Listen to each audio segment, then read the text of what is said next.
mukomeze mwihangane ubwo mwarokotse ntago imiryango yanyu izazima natwe uko dushoboye nkuko turi kubigenza uyu munsi n'Imana yacu ubwo butabera buzaboneka. Kuri gahunda yacu ndagira ngo munyemerere dukomeze tugiye guhabwa icyo nakwita ngo amakuru ikiganiro kijyanye n'amateka ku karengane n'ubwicanyi bwakorewe abanyamurenge ndetse no kwicwa n'ayo mateka y'uko kwiciwe abanyamurenge Bugatumba tariki 13 z'ukwezi kwa munani 2004. Munyemerere nakire Muzehe Kaira aze gutanga icyo kiganiro.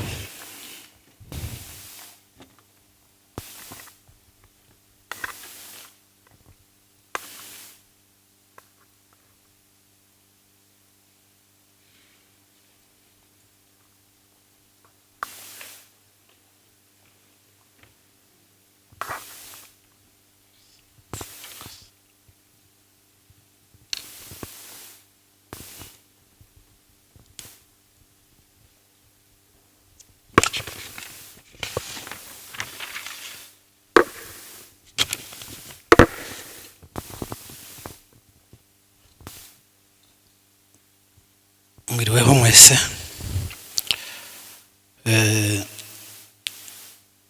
Ntabwo byoroshye gutanga iki kiganiro nyuma y'ubu buhamya bw'abana bacu barokokeye barokotse buriya bwicanyi bwo mu Gatumba, ariko reka tubahe pole cyane, mwihangane ubwo Imana yabasigaje muzabaho kandi niyo miryango nubwo mwafashe ababyeyi n'abavandimwe ariko iyo miryango ntizazima. Twihanganishije n'umuryango mugari wose kandi tunihanganisha n'abandi bose aho bari barokotse babuze ababo, aho bibuka ku isi hose. Basabye gutanga ikiganiro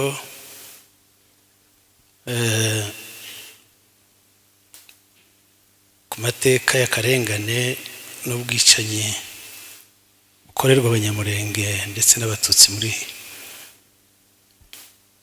muri Kongo n'iyicwa ry'impunzi z'abanyamurenge mu Gatumba mu Burundi.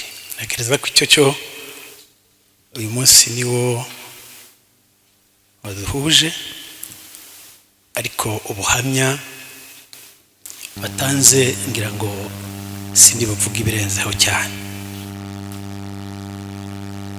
Urebye minota bampaye ni mike cyane kuvuga ngo uvuga amateka y'ubwoko, habe no kuvuga ko karengane konyine ubwako, kuko nta karengane katangiye kera imyaka myinshi. Iyo urebye yaba ari amateka yanditse n'atanditse yose ahuriza hamwe ko abanyamurenge bageze muri Kongo mbere yuko barya bitwa aba explorateur bahagera. Kinyarwanda umuntu yabita ko ari abavumbuzi wenda.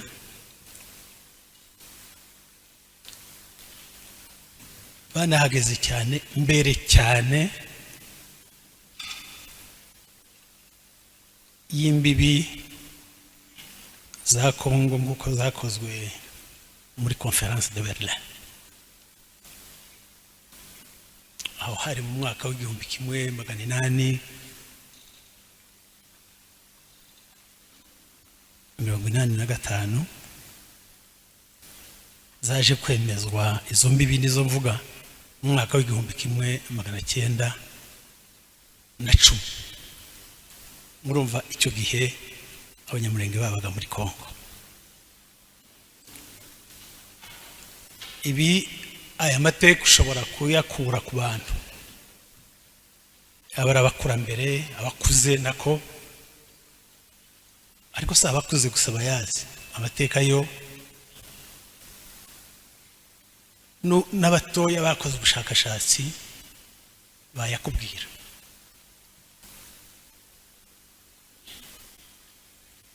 Bivuze ko aya mateka aranditse, yanditsweho n'abantu benshi ndashobora kurondora bose ngo mbavuge, ariko nibura hariho ab'ingenzi umuntu yagenda avuga cyangwa yerekana kugira ngo tutajya kudutinza. Duhereye wenda ku witwa Weiss George, abagiye basoma benshi baramuzi, yanditse igitabo yise ngo Le Pays d'Uvira. Ibindi bikurikiraho sinkunda kubivuga kugira ngo ndatakaza umwanya. Hari muri 59 yandika icyo gitabo. Hari na Alexis Kagame nawe yanditse kuri aya mateka avuga no ku Banyamulenge. Ntabwo ari abazungu gusa nk'uko nanemvuze Alexis Kagame, hariho ndetse n'abirabura barimo nabo mu bwoko bwacu. Nyakwigendera Rugama Tabazi nawe yanditse kuri ayo mateka. Ba Depeche banditse kuri ayo mateka. Muzuri Gasinzira yanditse kuri ayo mateka. Kidogi yayanditseho. Ndihuta kugira ngo wenda ba Professeur Mbonyinkebe bayanditseho, n'abandi benshi. Cyo nagira ngo mvuge wenda twihuse, abenshi muri aba banditsi tuvuze n'abandi tutabashije kuvuga bemeje ko Abanyamulenge bakomoka mu Rwanda no mu Burundi. Iyo nkomoko yabo.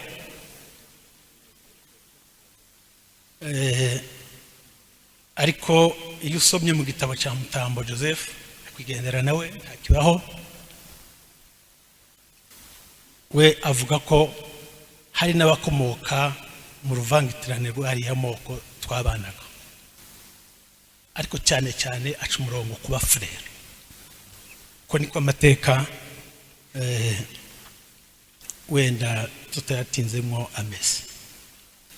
Imyaka nari mbivuzeho, umuntu nasomye nsanga we yaranditse imyaka ya kera cyane, ni Alexis Kagame.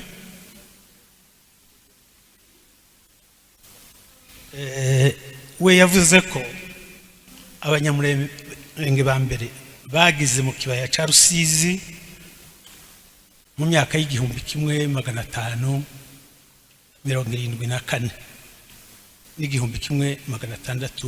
n'1609.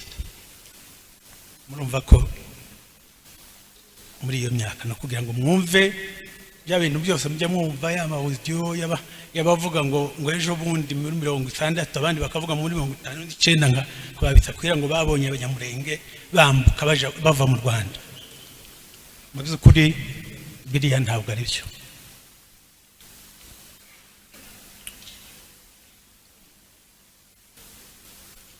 Ikindi nabasha kuvuga, navuga ku witwa Jean Claude William. Wilame we avuga ko Abanyamulenge bahawe akarere bagombaga kuyobora, baranakayobora mu gihe cya Etat indépendant. Urumva namwe kera cyane. Ubwo barimo abayobozi kimwe n'andi moko yose yabanaga nabo.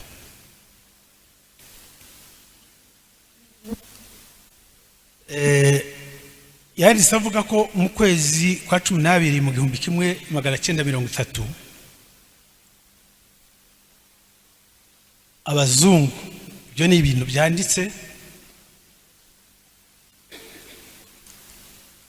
ubu turasa naho utangiye akarengane ka mbere, bangaje umusaza witwaga Kayira Bigimba, bamwirukana aho bari batuye muri iriya misozi, baramwangaza. Ako ni akarengane ka mbere kari gatangiye k'Abanyamulenge.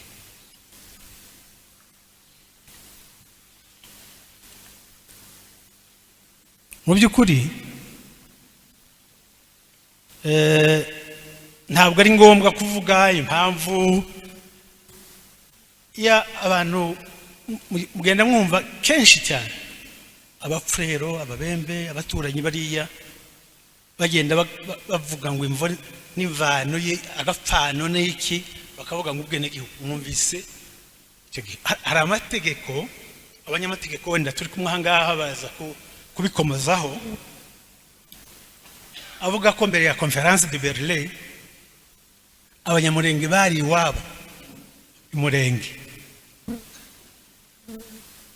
ndetse abashakashatsi benshi tuvuga babihurijeho cyane kandi icyo gihe Kongo mwumve yari itanaraba n'igihugu ngo ibe eneta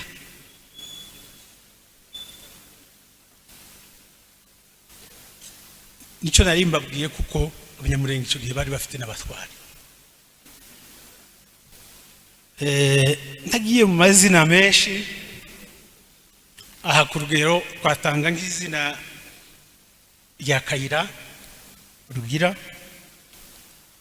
n'umugabo witwaga Gahutu Senkara bari abayobozi barabategetse kimwe n'abandi b'abapfero n'ababembera abandi muri kiriya gihe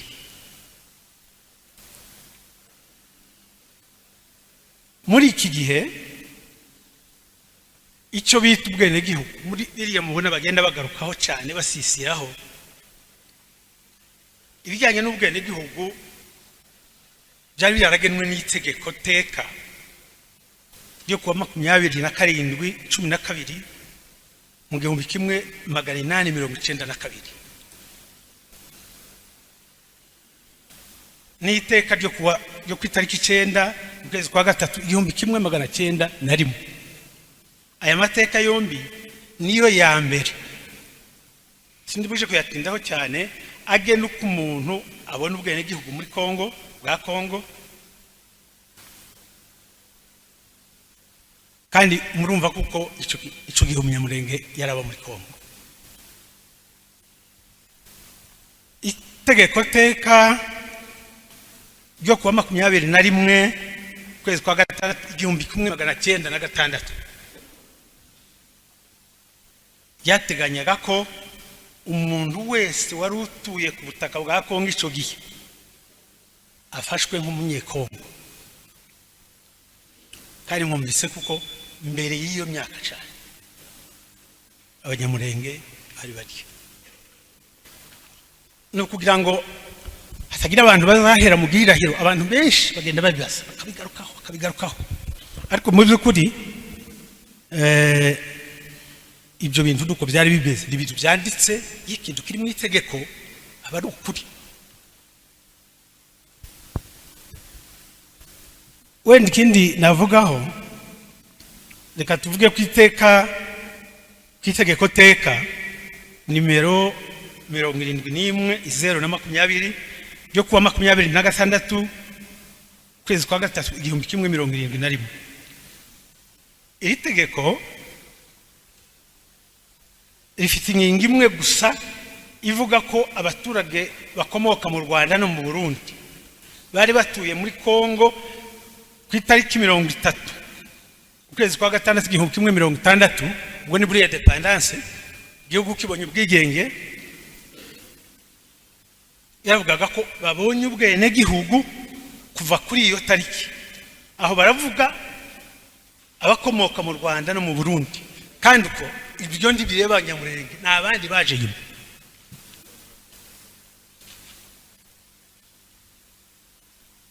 Ibi zaje gushimangirwa n'itegeko nimero 72/002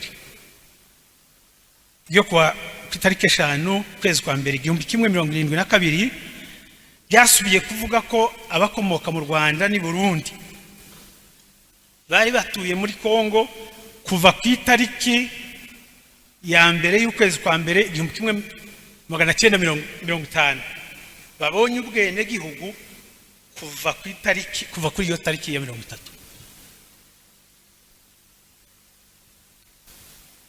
Reka wena nkomoze ku kintu umuntu yavuga ko ari yo nyirabayazana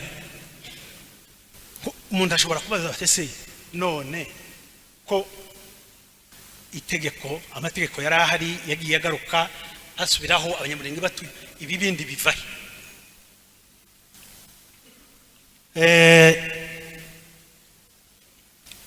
jewe icyo nyirabayazana n'itegeko nimero 72/002 ryo kuwa gatanu nako nimero 81/002 ryo kuwa 29 itariki 6 nako ukwezi kwa gatandatu 1981 mu ngingo yaryo ya 54 iyi nagize ngo mvuge kuri iki kintu nishake dusimbuke tuje kujya karengane ariko murumva kuko uburyo bigenda bikurikira nibyo bidufasha kumva ibindi. Iyi ngingo yambuye abakomoka mu Rwanda ni Burundi bwabwe n'igihugu twavugaga rusange niko barivuze bari barahawe na tegeko rindi twavuze haruguru yo muri 72 kubera ko bari batuye Kongo mbere y'itariki ya mbere nkuko twabivuze muri mu 1950 ariko abadepite muri iki gihe baje kwemeza ko umuntu wese ngo agomba gusaba ubwene gihugu ku giti ahantu mu haca karongo naha niho haje kuri kibazo.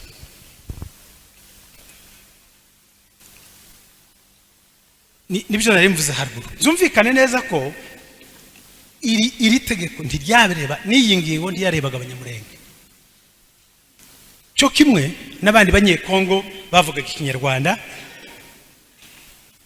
muri Kongo mbere y'igihumbi 1885 kubera iki ntabwo barebwaga n'iri tegeko kuko ryavugaga abaturage ba Kongo yego bakomoka mu Rwanda ko aribo bagombaga gusaba ubwo bwene gihugu giti cyabo nyamara siko ibintu byari biri.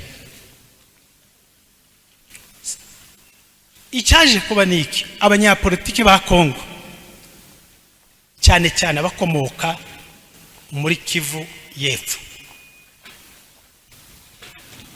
binjiriye kuri icyo kintu cyari yangingo nababwiye 54 bahita bafata kuko abantu bose bavuga ikinyarwanda muri Kongo abatutsi bose bagaragara muri icyo gihugu ko itegeko ryabambuye ubwene gihugu ariko mu byukuri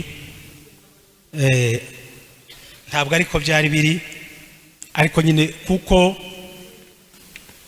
bari bafite umutima w'ubugome udasanzwe bakoze amasensibilisation mu baturage ahantu hose no kuvuga ngo kuva icyo gihe abanyamurenge batangira kugira kaga mu buryo bw'akarengane gakomeye cyane. Aha ni nkaho navuga kuko ari intangiriro y'akarengane nicyo nababwiye akarengane k'abanyamurenge ni akakera cyane. Wenda turebye nka mbere y'umwaduko w'abazungu kuko twabivugaga akana karengane ngene tugende ku mwami witwaga Mahina w'abafrero icyo gihe yatangiye gukora ikintu cyo kurenganya abanyamurenge akabambura amatungo yabo ku mbaraga ya umunyembaraga akabambura abagore akabambura n'abakobwa bose akabatwara akabagira biwe. Iki nicyo gihe abanyamurenge bamwe bari mu uyu musaza tuvuga Kayira Bigimba baje gusana barwanya ku karengane barakarwanya bashaka ko nabo barenganurwa niho haviriyemo bya bindi twavugaga kuko bagije aho baramwangaza kuvuga ngo aho babangarije n'amatungo make yarasigaye ni muri mu Rurenge bahagiriye akaga amatungo arahapfira n'ibindi n'abantu kandi icyo gihe cyose abageragezaga kuvuga kuko barengana barishwa.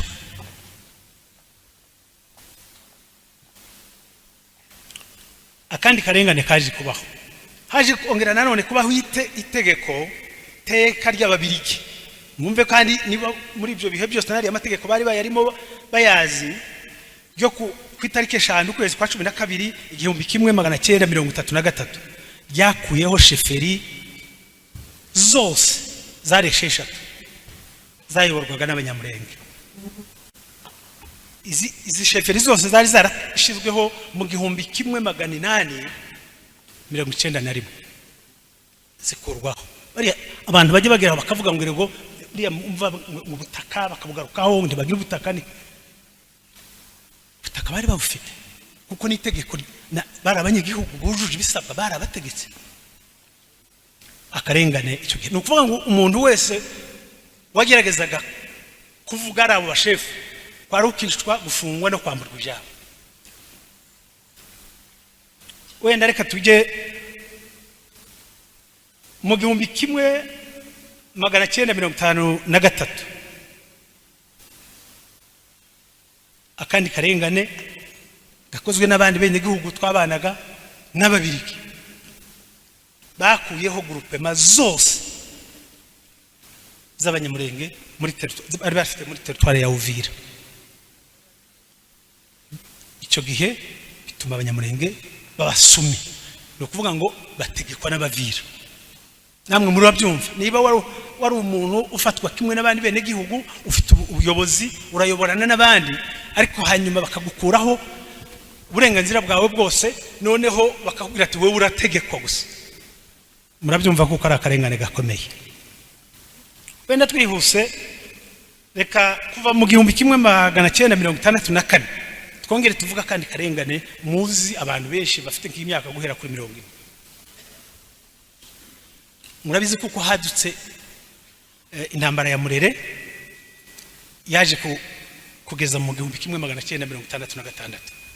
Murabizi ko Pierre Murere ubwiwe ntabwo mu by'ukuri yavukaga muri Kivu. Reka mvuge ntyo ni intambara yavuye iyo yari intambara yo gukuraho ubutegetsi ariko iramanuka ngo ije kugera muri Kivu cyane cyane muri Sud Kivu abari hishinga imizi ari amoko yandi yose tubana ahindukira abanyamurenge atangira kubica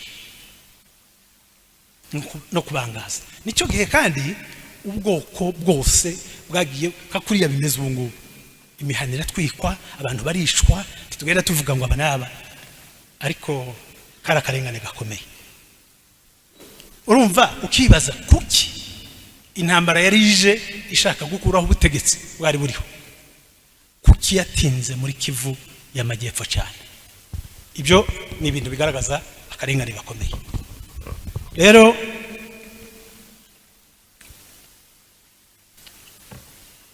mu by'ukuri icyo gihe simvuga imihana myinshi yari irimo abantu benshi yarashenywe abantu baricwa abantu barahunga barangazwa bamwe bagaruka muri za plaine de la Ruzizi bafite imiryango abatishwe na Murere bishwe ako na akarengane bishwe na malaria n'ubuzima bubi.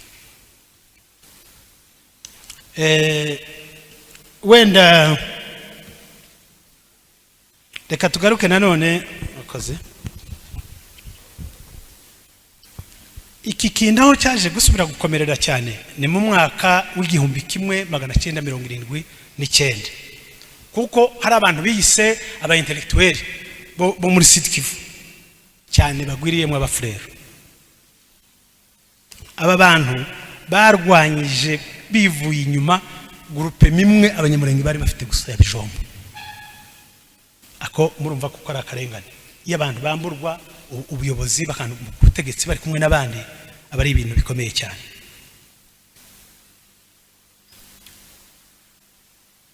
Iyi groupe yari yaremejwe rwose n'iteka rya Minisitiri w'Intebe ndetse banarwanya cyane nicyo gihe batangiye izina ry'abanyamurenge ko ritabaho bavuga kuko iyo zina atari ritaba mu mazina yo muri Kongo. Ako kose nakarengane abanyamurenge bagendaga bahura naho. Noneho ibi bintu byaje kuba bibi kurenzaho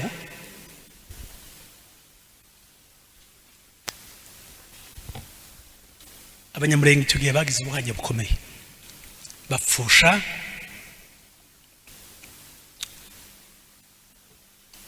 umudepite umwe rukumbi bari bafite witwa Mubaza Gisara. Umuntu umwe wenyine washoboraga kuvugira ubwoko washoboraga gukorera abantu sinze kubabwira hano ko nabona hari abantu bakuru wari ufite umumaro ukomeye wenda bashobora kubonana n'abakuru b'igihugu akabonana n'abandi akavuga ku karengane abarapfuye icyo gihe ubwoko bwinjiye mu kaga gakomeye. Twihuse wenda reka nongere mvuge muri uyu mwaka w'igihumbi kimwe magana cyenda 1981 parlema ya Zaire noneho yari imaze guhinduka Zaire. Itegeko teka ryayo ryo nimero 71 kiriya twavuze 020 ryo kuwa 26 mu kwezi kwa gatatu 71. Iri ryahaga abanyarwanda n'abarundi bari batuye muri Kongo mbere ya independence ubwene gihugu naho bitarebaga abanyamurenge ntibyabujije ko guverinoma ya Zaire yabigendeyemo ikavuga kuko n'abanyamurenge nabo ibi bintu bibareba uko niko ubwicanyi butangira. Nukuvuga ngo abantu bose babaga bari ari umunyamurenge ari umuntu uvuga ikinyarwanda aba muri side aho babaga kuko byagiye bigenda muri iki gihe mubona abantu bicirwa za Kalima abantu bicirwa niko byagendaga iyo myaka yose. Mu byukuri bimaze kugaragara kuko bisa naho bikabije byaje kuvugwa ko ikindi cyabaye muri iki gihe nari bije kwibagirwa wenda namwe bamwe muzi muri uyu mwaka wari umwaka hagombaga kubaho amatora kandi ayo matora ariko nsoma nsanga yarabaye muri territoire zitatu gusa Uvira, Mwenga na Fizi kandi izo nizo territoire abanyamurenge bari batuyemo. Icyo gihe bagendeye kuri aya kuri iriya ngingo nuko abantu bagiye bakora sensibilisation yo kwanga no kwirukana abanyamurenge no kubica bakuyemo abakandida bose b'abanyamurenge. Ako nakandi karengane gakomeye ko gukomeza katumye ubwoko bwacu bugira kaga gakomeye ko kwicwa kugeza kuri nubwo baje gushiraho komisiyo icyo gihe muri Kinshasa ngije kureba iriyobowe na Vangu ariko nanone nubwo yaje kazana imyanzuro isa naho yaba ari myiza ariko abavuka muri Kivu barasa n'abantu babyanze bakomeza ubwicanyi kandi bigakunda kuko bari bafite uruvugiro. Reka wenda tugaruke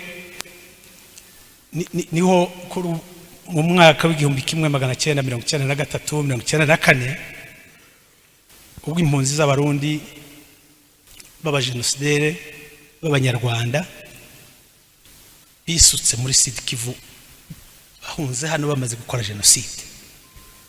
Aha hantu niho habaye ikibazo bikomeye cyane.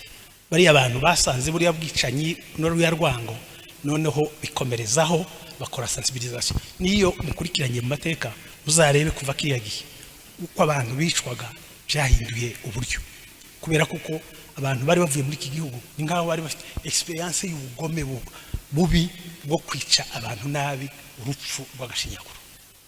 Ni muri iyi myaka ndagira ngo mu by'ukuri